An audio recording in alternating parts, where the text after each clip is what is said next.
నమస్తే, welcome to our channel. నేను మీ ప్రియాంకారావు. మాజీ ఎంపీ మేకపాటి రాజమోహన్ రెడ్డి ఈయన గత కొంతకాలంగా మీడియాకి అలానే వార్తలకి దూరంగా ఉన్నారు. మరి ఈరోజు సడన్గా మీడియా ముందుకొచ్చి వైసీపీ వాళ్ళకి కొన్ని సలహాలు సూచనలు ఇవ్వడంతో పాటు హెచ్చరికలు కూడా జారీ చేస్తున్నారు. అసలు ఏం జరుగుతుంది, ఆయన ఎలాంటి హెచ్చరికలు జారీ చేశారనేది ఈ వీడియోలో డిస్కస్ చేద్దాం. మనతో మాట్లాడడానికి senior journalist doctor Durga Vadlamani గారు ఉన్నారు. ఆవిడని అడిగి తెలుసుకుందాం. నమస్కారం మ్యామ్. మ్యామ్, మేకపాటి రాజమోహన్ రెడ్డి గారు వైసీపీలో కొంతమంది నాయకులకి హెచ్చరికలు జారీ చేశారు అని ఒక వార్త బయటకు వచ్చింది. అలానే జగన్మోహన్ రెడ్డి గారికి కూడా కొన్ని సూచనలు చేశారంట. ఇన్ని రోజులు సైలెంట్గా ఉన్న వ్యక్తి సడన్ గా మీడియా ముందుకు వచ్చి విధంగా ఎందుకు ప్రవర్తిస్తున్నారు? అసలు ఏంటి హెచ్చరికలు? అంటే రెండు రకాల వార్తలు వచ్చాయండి. ఒకటి, ఆయన వైసీపీని వీడి వెళ్ళిపోతారు. ఓకే. ఎందుకంటే ఆయనకి జగన్ ప్రవర్తన నచ్చట్లేదు. జగన్ చుట్టూ ఉన్న భజన పరులు వాళ్ళని భరించలేకపోతున్నారు ఆయన. ఎందుకంటే మేకపాటి రాజమోహన్ రెడ్డి గురించి అందరికీ తెలుసు. ఆయన ఒక సీనియర్ నాయకులు, తర్వాత కొంచెం మంచి పేరుంది వారికి, నిజాయితీ పరులు. ఎందుకంటే బాగా ఆస్తి పరులు వాళ్ళు. ఆయన కొత్తగా సంపాదించుకోవడం, అక్రమ మార్గాల్లో సంపాదించుకోవాల్సిన అవసరం కూడా లేదు. ఆయనకి 3 కొడుకులు, వాళ్ళు మంచి వ్యాపారాలు చేసుకుంటున్నారు, రాజకీయాల్లో ఉన్నారు.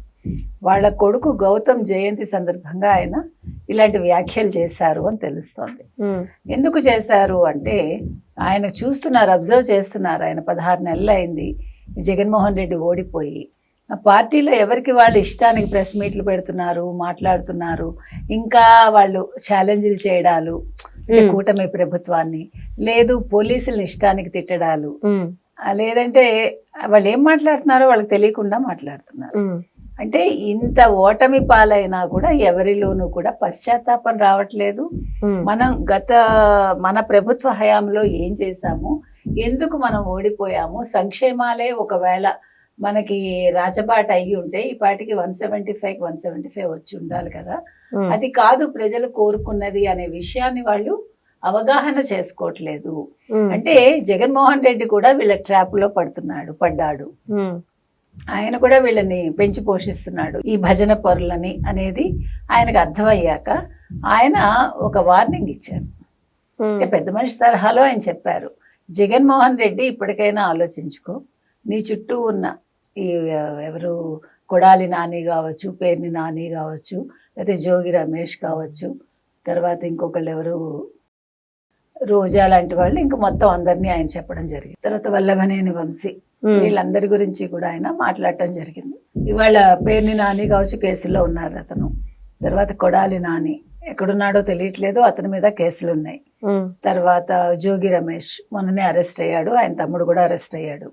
ఆయన ఎలా రెచ్చిపోయాడో తెలుసు. ఇప్పుడు వాళ్ళ భార్య కూడా నిన్న మాట్లాడి ఏదో చంద్రబాబు నాయుడు గారి ఇంటి మీదకి వెళ్ళినందుకే జోగి రమేష్ని అరెస్ట్ చేసినట్టు, ఆయన చాలా మంచివాడు, ఎటువంటి తప్పులు చేయలేదు, అసలు ఈ మద్యం కుంభకోణం ఆయనకి తెలియదు అని మాట్లాడటం జరిగింది.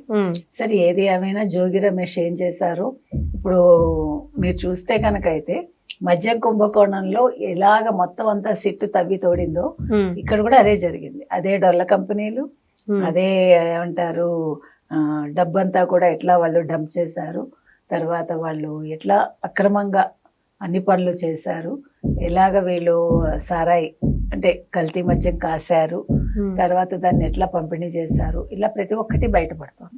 చూస్తే కనుకైతే డబ్బు హవాలా రూపంలో ఎట్లాగా వాళ్ళు మార్పిడి చేశారు, ఆ విషయాలు కూడా బయటకు వచ్చాయి. మొత్తం మీద మేకపాటి రాజమోహన్ రెడ్డి గారు మాట్లాడడానికి కారణం, జగన్మోహన్ రెడ్డి ఇప్పటికైనా కళ్ళు తెరువు. నీ చుట్టూ ఉండే వాళ్ళందరూ కూడా నిన్ను అంటే నీ ఓటమికి కారణం అయ్యారు. వాళ్ళు తొడలు కొట్టడాలు కావచ్చు, గతంలో వాళ్ళు రెచ్చిపోయి బూతులు మాట్లాడడం కావచ్చు, ఇలా ఏ అంశం తీసుకున్నా కూడా ప్రజలకి అది నచ్చలేదు. ఈయన ఏదో సంక్షేమాలు ఇచ్చాడు, లేదు ఆయన ఏదో డబ్బులు పంచిపెట్టాడు, ఇవన్నీ కాదు. మనం మొదటి నుంచి చెప్తున్నాం మీకు, ఊరికే అప్పనంగా ప్రజల్ని మనం ఇది ఇచ్చి అది ఇచ్చి ఆ ఇచ్చే 10 రూపాయలతోటి సోమరులను చేయకూడదు.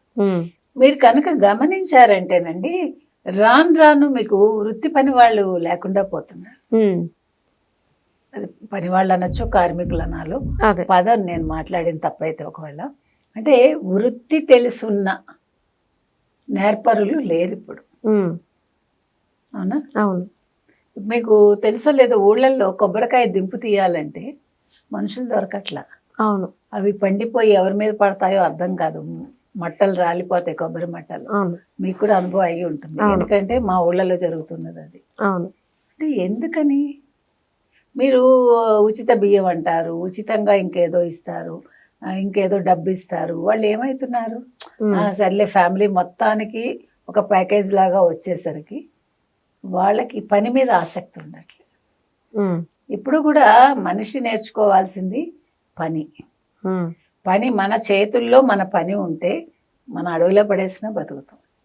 మీకు ఒక చందమామ కథ ఉంది, ఆ మధ్యనే చదివాను నేను.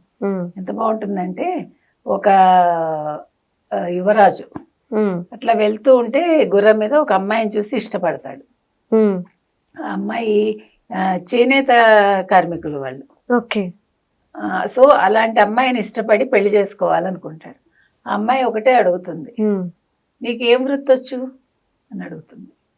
అదేంటి నాకు వృత్తి రావడం, నేను రాజుని, అక్కర్లేదంటాడు. కాదు, నువ్వు ఒక పని నేర్చుకో, నీ కళా నైపుణ్యం నేను చూడాలి, నీకు ఒక వృత్తి వచ్చాక నేను నీతో పెళ్లికి ఒప్పుకుంటానంట. అతను బట్టలు నేయడం నేర్చుకుంటాడు ఆ అమ్మాయి కోసం. నేర్చుకుంటాడు, మంచిగా అమ్మాయికి చూపిస్తాడు, పెళ్లి చేసుకుంటారు, అయిపోతుంది. ఒకసారి అతని స్నేహితులతో వెళ్తూ ఉంటే అడవిలో అతను పట్టుబడతాడు వేరే రాజ్యం వాళ్ళకి. పట్టుబడితే వాళ్ళు బంధించేస్తారు. అప్పుడు ఏం చేస్తాడు ఇతను, తివాసీలు అన్నీ నేయగలడు, అవన్నీ నేర్చుకుంటాడు.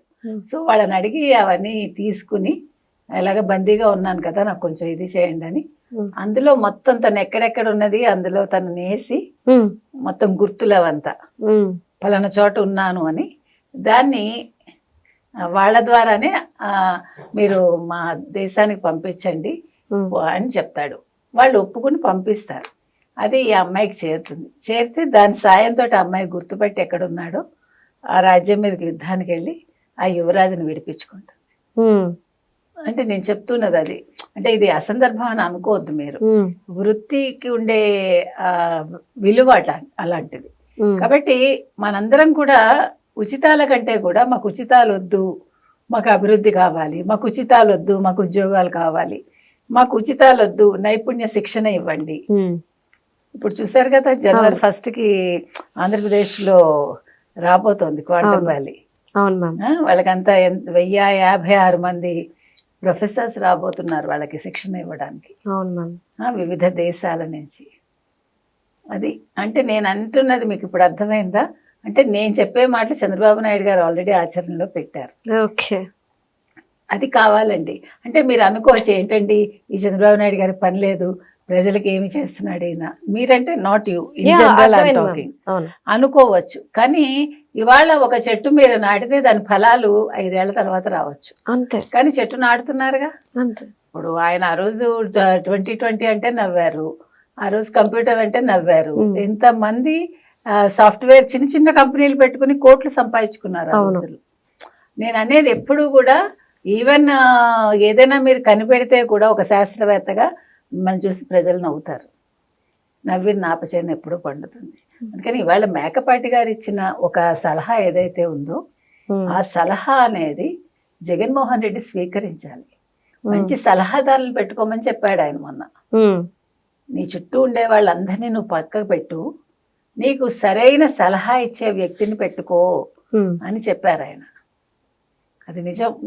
నేను ఎన్నిసార్లు చెప్పలేదండి, జగన్మోహన్ రెడ్డి ఎంత చక్కగా పరిపాలన సాగించి ఉండొచ్చు, ఎందుకు ఇట్లాగా చేసుకున్నాడు? రాజశేఖర రెడ్డి కొడుకుగా ఉండి డబ్బు సంపాదన అవసరం లేదు, అవినీతి అవసరం లేదు, అతను మంచి పనులు చేసి ఉంటే ప్రజలకి ఈ గంజాయిలు ఇవి కాకుండా 30 ఏళ్ళు అతను అనుకున్నట్టు కళ్ళు మూసుకుని పరిపాలన చేసి ఉండేవాడు.